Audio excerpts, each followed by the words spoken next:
Добре дошли в Истории от многото светове. Тази вечер историята е Безценното камъче. Веднъж един овчар пасял овцете си на поляна край гората.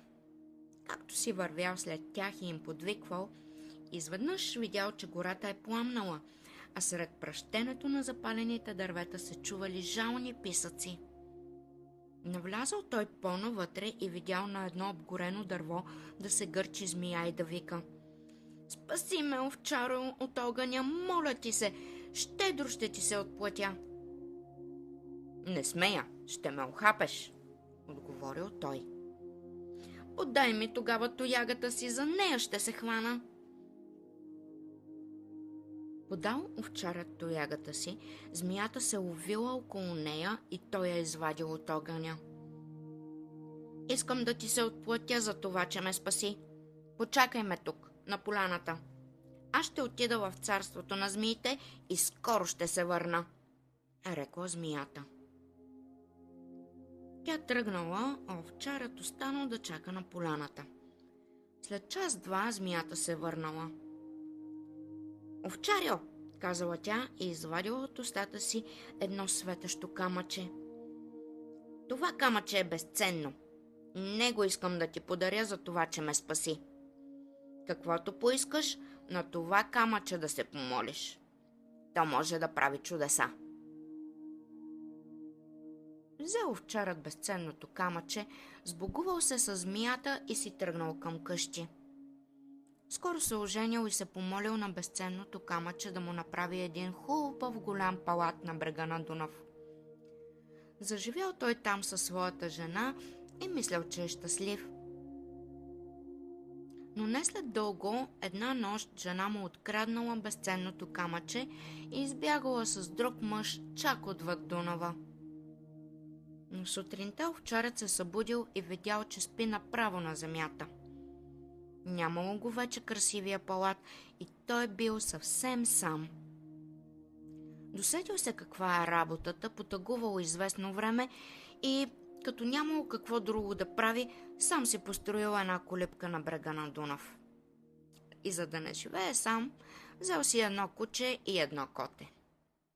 Един ден котето рекло на кучето: „Виж колко тъжен е нашият господар. Искаш ли да намерим безценното камъче?" „Искам," отговорило кучето. „И на мене ми е много мъчно за него. Но какво да направим?" „Аз мога да намеря камъчето и да го взема," рекло котето. „Но не мога да плувам добре като теб. Ако ме качиш на гърба си и преплуваме Дунава, аз ще взема безценното камъче." „Добре," съгласило се кучето. Качило се котето на гърба на кучето и преплували реката. Повървели малко и видели един дворец. „Това сигурно е дворецът на нашия господар," помислили си те и успели незабелязано да се промъкнат вътре. През един отворен прозорец видели жената на овчаря. В устата й нещо светало. „Това е безценното камъче," казали си те и започнали да се чуят как да го вземат. Когато жената заспала, котето натопило опашката си в оцет, сол и лют пипер и я прекарало по носа и устата й. Тя се събудила и започнала да киха и да плюе. Безценното камъче паднало от устата й и животинчето го грабнало. Отишло при кучето, двамата хукнали към реката и там котето се метнало на гърба му. Ала като стигнали до средата на реката, кучето рекло: „Дай да видя какво е това камъче." Котето му отговорило: „Сега не може, ще го изпуснем във водата. Когато излезем на брега, ще ти го дам." Ала кучето се заинатило: „Или ми го дай, или ще те хвърля във водата и ще се удавиш." Нямало какво да прави котето и му дало безценното камъче. Кучето го разгледало, ала щом посегнало да го върне, изпуснало камъчето и то паднало във водата. Излезли котето и кучето на брега. Там ги чакал овчарят, а те плачешком отишли при него.